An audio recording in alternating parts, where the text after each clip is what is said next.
ሰላም ከመይ ትኾኑ ክቡራት ተኸታተልቲ መደብ ህርመት ዜና ልማዓንቱን ከም ትልሙድ ንዓኹም ይኹን እዮም ዝበልናዮም ትኩሳት ሓበሬታታት ሒዝናልኩም መፂና ኣለና ንምክትታልኩም ድማ ብኽብሪና ንዕድም ካብ ብሔራዊ ባይቶ ዓባይ ትግራይ ባይቶና ዝተዋሃበ መግለፂ ብሔራዊ ባይቶ ዓባይ ትግራይ ባይቶና ካብ ጉንበት 23 ክሳብ 24 2017 ዓመተ ምህረት ከሳልጦት ጸንሐ ፍሉይ ጉባኤ ብዓወት ዛዚሙ ኣሎም በኣሽሓት ዝቁፀሩ ኣባላትና ኣብ ትግራይ ሙሉእ ንልዕሊ 4 ወርሒ ተኸታታሊ ምይይጥ እናካየዱ ድሕሪ ምጽናሕ ንኹሉ ከባብን ኣባልናን ዝውክሉ 702 ጉባኤተኛታት ተሓርዮም ዝተሳተፉሉ ጉባኤ ተካይዱ እዩ። ኣብዚ ቀዳማይ ፍሉይ ጉባኤ ውድብና እዞም ዝስዕ ውሳነታት ተወሲኖም ኣለዉ። ሓደ ናይ ቃልሲ ኣንፈት ተነፂሮሎም ባይቶና ህልው ኩነታት ትግራይ ብዕምቆት ዝገምገመ እንትኸውን መዋፅኦ ህዝቢ ትግራይ ምስ ኩሎም ጎረባብቲ ሰላም ምፍጣር ዘስመረሉ ኮይኑ ብፍላይ ምስ ህዝብታት ኤርትራ ኣገው ዓፋርን ስትራቴጂክ ርክብን ምሕዝነትን ከም ዘደሊ ብምንጻር ናይ ዘባና ህዝብታት ናብ ሓድነትን ሕብረትን ከምጽእ ዝኽእል ሓድሽ ፖለቲካዊ ቃልሲ ኩላዕ ብሙሉእ ድምፂ ወሲኑ ኣሎ። ውድብና ህዝብታት ሰሜን ንሳቶም ክጓነጹን መሳርሒ ጸላእ ክኾኑን ዘይኮነስ ብዝለዓለ ንቕሓት ሰላሞምን ጸጋታቶምን ብሓባር እናሓለው ብስጋታቶምን እውን ስሙር ግንባር ፈጢሮም ክምክቱ መጻኤኦም ውሕስ ክገብሩን ብተመሳሳሊ ሙሉእ ብሙሉእ ድምፂ ከም ውድብ ወሲኑ ኣሎ። ቀንዲ ሕምብርቲ ቃልሲ ባይቶና እውን ላዕላውነትን ግዝኣት ትግራይን ብምውሓስ ኣብ ክብርታት ባህሊ መንነትን ስልጣናን ትህነፅ ሰሜናዊት ዓባይ ሃገር ምምስራት ከም ዝኾነ ተሰሚሮሎ ኣሎ። ምርጋፅ ህልውና ህዝቢ ትግራይ ድማ ናይ ቀዳምነት ውራይ ቃልስና ተገይሩ ጸዲቑ ኣሎ። ክልተ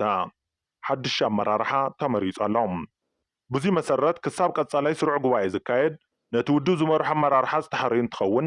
21 ኣባላት ማእኸላይ ባይቶና 9 ኣባላት ፈጻሚ ባይቶ 5 ኣባላት ድማ ኣባላት ኦዲትን ቁጥጥርን ዝሓዘ እዞም ዝስዕቡ ኣመራርሓ ተሰይሞም ኣለዉ። ኣባላት ፈጸምቲ ባይቶና ኮይኖም ዝተሓረዩ ኣነ ኣመነ ይርጉ ኣቦ ወንበር ባይቶና፣ ይርጋ ስዩም በየነ ምክትል ኣቦ ወንበር ባይቶና፣ ብርሃነ ገብረስላሴ ገብረ ኪዳን ዋና ጸሓፊ ባይቶና፣ ሕሉፍ ስዩም ካሕሳይ ሓላፊ ወጻኢ ጉዳይ ባይቶና፣ ሮዘኖም ሃይለ ስላሴ ገብሩ ሓላፊ ጉዳያት ፖለቲካ ባይቶና፣ ጣዕመ ገብረ መድህን በየነ ሓላፊ ርክብ ህዝቢ ባይቶና፣ ተኽለ ገብረ መድህን ገብሩ ሓላፊ ውዳበ ባይቶና፣ ከበደ ዮሐንስ ካሕሳይ ሓላፊ ክፍሊ ፋይናንስ ባይቶና፣ መምህር ሓጎስ ነጋ ደስታ ሓላፊ ጽንዓትን ምርምርን ባይቶና ብምዃን ተሸይሞም ኣለዉ። ኣብ ልዕሊ ነበር ኣመራርሓ ስጉምቲ ተወሲደሎም ባይቶና ኣብ ጥቅምቲ 2016 ዓ.ም ስሩዕ ጉባኤ ብምክያድ ኣመራርሓ ምምራፁ ይዝከር እዩ። እንተኾነ ነቲ ውድብ ንቅድሚት ክወስዱ ዝተባሃሉ ውልቀ ሰባት ቅድሚ ሕዚ ኣብ ጉባኤና ዓባይ ሃገር ንምግሃድ ንቃለስ ዝብል ብጉባኤ ዝጸደቐ ናይቲ ውድብ ፕሮግራም ብኢደ ወነኖም ካብ ሃገርነት ናብ ናይ ኢትዮጵያ ሓድነት ካብ ምቕያር ጀሚርካ ክሳብ ሰፋሕቲ ናይ ሕገ ደንቢ ጥሕሰታት ምግባር ኩሎም ጨንፈር ኣብያተ ጽሕፈት ውድብና ዓጺኻ ኣባላት እቲ ውድብ ከይቃለሱ ምዕጋት ብኢደ ወነንካ ብናይ ውድብ ገንዘብ ክሳብ ኣውሮፓ ምኻድን ምጥፍፋእን ምስ ናይ ጽንታት ሓይልታት ምትእሳር ብምፍጣር ናይ ጸላእቲ ገንዘብ ተቐቢልካ ኣብ ናይ ጸላእቲ ናይ ስለላ መሓውር ኣቲኻ ንሰላምን ድሕነትን ትግራይ ስግኣት ምዃንን እቶም ቀንዲ ጥፋእታት ነበር ኣመራርሓ ከም ዝኾኑ ጉባኤተኛ ተዛትዩ ዝተፈለየ እንትኸውን ምስዞም ባጻዕቲ ዝቁጸሩ ውሕዳት ኣባላት ነበር ውድብና ግልጺ ናይ ኣሰላልፋ ኣፈላላይ እውን ስለ ዘለና ኣብ ልዕሊኦም እዚ ዝስዕብ ውሳነ ተወሲኑ ኣሎ። ክብሮም በርሀ ስብሃቱ፣ ዮሴፍ በርሀ ለምለም፣ ክብሮም ተክላይ፣ መድህን ታፈረ፣ ኣዱኛ ግርማይን ካብ ውድብ ባይቶና ሙሉእ ንሙሉእ ተባህሪሮም ኣለዉ። ሃገረ እንግሊዝ ዶክተር ኣብይ ኣሕመድ ኣብ ሃገሩ ብዝፍጽሞ ዘሎ ምጥሓስ ሰብኣዊ መሰላት ምኽንያት ንክትረኽቦ ፈቃደኛ ከም ዘይኮነት ገሊጻ። ቀዳማይ ሚኒስትር ኢትዮጵያ ናብ ሃገረ እንግሊዝ ገይሹ ንሰበስልጣናት እንግሊዝ ከይረኸበ ምምላሱ ኣብ ማዕኸናት ዜና መዘራረብ ኮይኑ ኣሎ። ቀዳማይ ሚኒስትር ዶክተር ኣብይ ኣሕመድ ምስ ቀዳማይ ሚኒስትር ሃገረ እንግሊዝ ዝኾኑ ኬር ስታርመር ንክራኸቡ ዝነበሮም መደም ቀዳማይ ሚኒስትር ኬር ስታርመር ፈቃደኛ ብዘይምዃኖም ከም ዘይሰመረ እዩ ዝሕበር ዘሎ። ቀዳማይ ሚኒስትር ሃገረ እንግሊዝ ኬር ስታርመር ንቀዳማይ ሚኒስትር ምካብ ዝነፀጉሉ ምኽንያት እንትገልጹ ድማ ኣብ ኢትዮጵያ ኣብ ሲቪል ዜጋታት ይበጽሕ ብዘሎ ጥሕሰት ሰብኣዊ መሰላት ምኽንያት ምዃኑ ገሊጾም። እዚ ምንጻግ ርክብ ዶክተር ኣብይ ውሳነ ሜትሮፖሊታን ፖሊስ ከም ዝኾነ ብምሕባር ድማ ነቲ ኣብ ኢትዮጵያ ዝበጽሕ ዘሎ ምጥሓት ሰብኣዊ መሰል ንምቅዋም ዝዓለመ ምዃኑ ድማ ወሲኾም ሓቢሮም። እዚ ውሳነ ኣብ መንጎ እንግሊዝን ኢትዮጵያን ዘሎ ርክብ ይሕርፍፍ ምህላዊ ምልክት እዩ ዝበለ እቲ ጸብጻብ ሰብኣዊ ሓገዝ መንግስቲ እንግሊዝ ግን ይቕጽል ከም ዘሎ ወሲኹ ሓቢሩ። ወሲኹ ድማ ትካላት ሓለዋ ሰብኣዊ መሰልን ብመንግስቲ እንግሊዝ ዝመሓደሩ ኣብ ኢትዮጵያ ዝመደበሮም ትካላትን መንግስቲ ኢትዮጵያ ብዝኽተሎ ዘሎ ፖሊሲ ጥሕሰት ሰብኣዊ መሰል ደው ከብል እናተሓሳሰቡ ከም ዝመጹ ብምሕባር بفلاي خعب كل الأورمان أمحران زفتهم زلو تحسد سبعة مسلن زي من رجعان دو كبلو ترجع جاميس أو عيد كم استجابرة أتي صعب يحبر لومي جنبوت إسران 4 خلتشحن 17 عام تمرت نايقدماي منستر إثيوبيا ناي قدايات مبرق أفريقيا مخاري أيت ጌታቸው ረዳ ምስ ናይ ቀዳማይ ሚኒስትር ኣማኻሪ ጉዳያት ድሕንነት ኣምባሳደር ሬድዋን ሁሴን ብምዃን ናብ ሃገር ሱዳን ጌሾም መንባሮም ዝፍለጥ እዩ መንግስቲ ኢትዮጵያ መገሻ እዞም ክልተ ሰበስልጣናት ኢትዮጵያ ኣብ ሱዳን ዘሎ ዘይምርግጋዕ ንምፍታሕ ንምሽምጋልን ኣብ መንጎ ክልቲአን ሃገራት ዘሎ ርክብ ንምጥንኻርን ዝዓለመ እዩ ዋላ እኳ እንተበለ ቀንዲ መገሻ ምኽንያቶም ግን ካብ ግዜ ናብ ግዜ ብሓይሊ ሰብን ኣፅዋርን እናተጠናኸረ ዝመጽእ ዘሎ ኣካል ሰራዊት ትግራይ ዝኾነ ኣርሚ 7 ከመይ ይበተን ዝብልን ንኽብተን ናይ መንግስቲ ሱዳን ድጋፍ ንምርካብን ዝዓለመ መንባሩ ፈለጥቲ ውሽጢ ይገልጹ ዋላ እኳ ሚኒስትር ጌታቸው ረዳ ንጀነራል ዓብደልፋታሕ አልቡርሃን ከም ዝረኸብዎን ነቶም ኣብ ሱዳን ዘለዎ ካብ ምዕራብ ትግራይ ዝተመዛበሉ ልዕሊ 70,000 ወገናት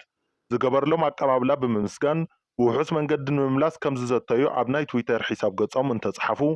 ጀነራል አልቡርሃን ግን ነዞም ሰበስልጣን ኢትዮጵያ ከም ዘይተቀበሎምን ከም ዘይረኸቦምን ተሓቢሮሎም ኣምባሳደር ሬድዋን ሁሴን ውን እንተኾነ ኣብ ትዊተር ከም ዝጽሓፎ ካብ ዶክተር አብይ አሕመድ ናብ ጀነራል አልቡርሃን ዝተላኣኸ ደብዳቤ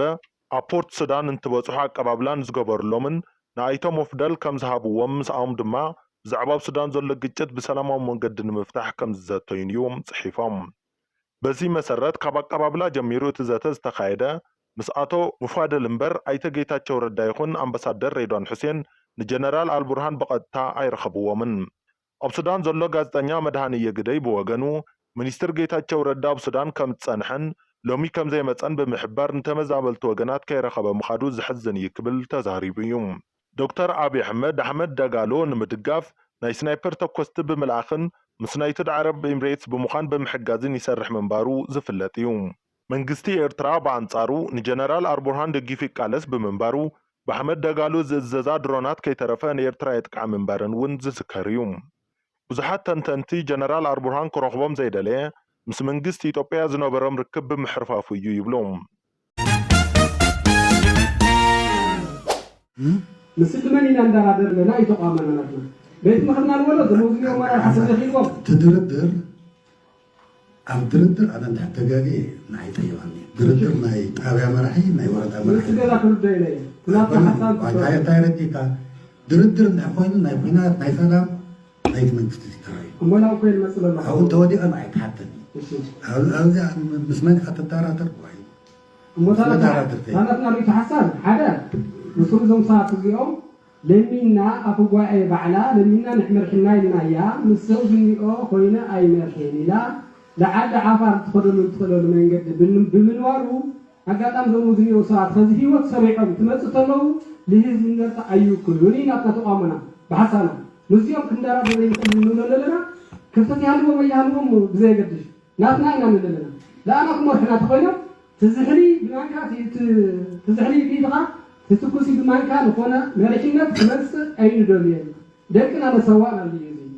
وصل كم مرحنا دلنا نفسنا له أكلنا تفصصلوا فزوم ساعات زيهم نقولوا له خيري بسرو لهذه النرتالو كل يقولون لي لما رح نفرت لنا حنت تياك ماشي تايت في الخمس اللي خم أنت كردا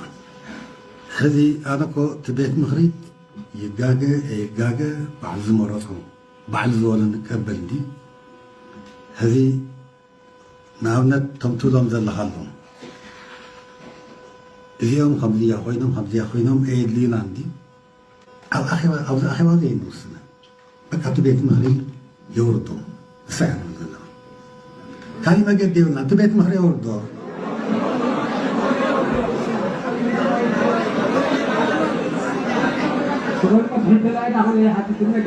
يا ليتي أتعيشنا هنا بيت مهري تنزل لها الضرب عطيشنا هنا تنزل لها عطيشنا سلزولة لا احنا بدنا في جوايا ناس جوايا خمس سنة الزوم مرة حاجة نازية تسوع تلو هو يلو له ما رحنا الغني ما رحنا خيرنا كنا نوفم قبل ولا قفيزة ويجمع نسبوا قريو يوم شعرتوا كذي أي قروا يلصقوا مثل حماتي ከዚህ መንሰልት ልነስነሰለው ወደራሻሊ ልመስለለው ይላል حتى تمارس بسرعه نقالس الناس كقالس يخالو كيدنا خير اليوم ناتيكس يحسب لزيوم اللي قلتلها جنرال تابزوردا دقفهم شي غزيه አይቋም መካን በትክክል ግን ህዝብ ደርታ ልውክሎ አመራር ሃይሆንን ይሉ ህዝብ ተቃይሞ አውጣ ህዝብ ተቃውሞ በድምክራን ተቃውሞ هذا الخلا تسهل ليلو ناتو منست وقت الحرينو بحدا خوينا القامينا زي يسرو ايلو بوليس خلاي سوي خا مخا استم يوم وقتو ذكر حروم من بيت مخرج تو تبالا وين عاد عفر نور بس مخنا ما في لو يكون يطلع بيت مخرج تبا ورنا بيت مخرج ليه هذا بيت مخرج تبارك محمد هذا بيت مخرج يوم هذا تطاش بيت مخرج اوي انت جاي تسمع طاشوا لا يجرى خاطر عثر لقولوا ولا لو من قصاص اي تقبل لا اي طمك هذه زغا اي طمي اليوم لما هلا تصاصتي زما ينتا امر الحي اليوم يمكن نايل قريبهم وردا بيت مغري هذه جنرال تاع وردا عندها ابغى في خاطر وحلو تخد منجد يلن بينا نمي جاجا يمسو زي كتلكم سلالة حسب توصل لحنا هزم نتا اي تقبله وردا بيت مغري نتا اي تقبله بحتى لا أعرف هزم ما يصير أول الكوميتي خد أشهر نعم ده تابيت مغري ولا تابيت مغري سياسة تغييره الكوميتي أشهر يفتش تدخل من هم دوزي نتطلع لنا كنا ما خرطي يوم بدي يوم هو لا بعد مغري كنا عندنا عنده كنا ما يوم لسماع طرف لا من الأمانة سوي هم أكابي هم بهذا تا كوبيتة أيدلي بعثر نور كمر أيدلي بس هم وزي كردنا خزينة إحنا لنا كمسينا ما جايزي وقد مثل يوحنا عبد يوحنا طعمون كل حد قال لعب هذا ما كان يسجل يا من العيادة عندها يا من يزور المرأة العيادة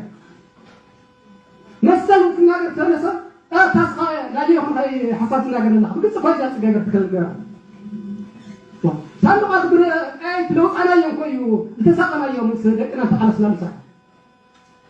هذا لو سمعنا يجي سامع يقول شطوا كيمو ما بيشطوا اللي سجل لها اللي كان يقول سوا وصير بتذكرون كلنا يقصن حوالينا خلينا يخبر عنا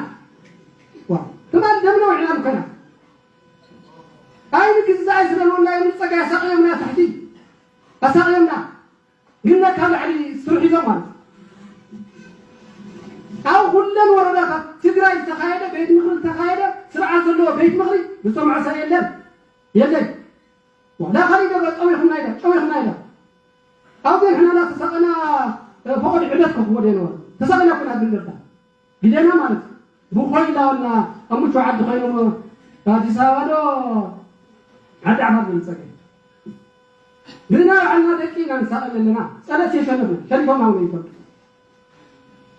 لسخان حسبنا المرحة مو استقرا لا وصفوا أكايدا ما تخليه خمسين هل تنتهينا لنا قصنا تحزننا بها هما تيجا زيان مرحان وصي تجاك مرحان تقولنا برأس زيان نوصل هنا كان درتا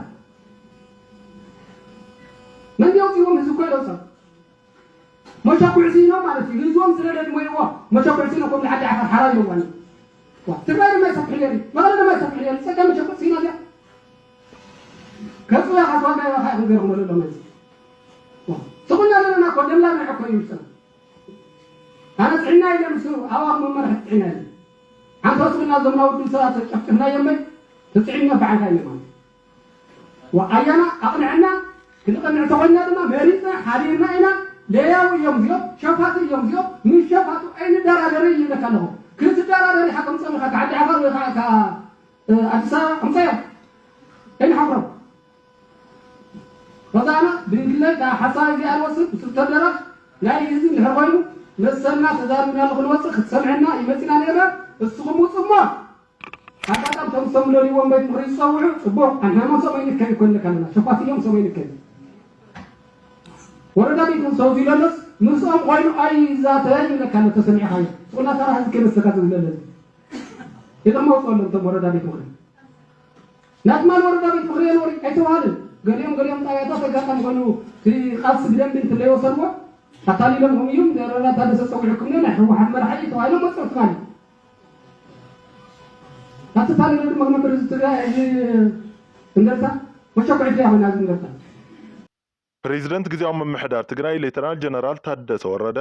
ኣብ ወረዳ እንደርታ ተፈጻሚ ክኸውን ዘውረድዎ መምርሒ ክሳብ ሕዚ ተፈጻሚ ከም ዘይኮነ ተሓቢሩ ገና ካብ ፈለሙ እውን ፕሬዚደንት ሌተናል ጀነራል ታደሰ ወረደ ምስ ተወከልቲ ጣብያታት እንደርታ ኣብ ዝነበሮም ጻንሒት እቶም ኣባላት ቤት ምኽሪ ብሌተናል ጀነራል ታደሰ ወረደ ንኽካየድ ዝቐረበ እማመ ተቃዊሞም መንባሮም ዝዝከር እዩ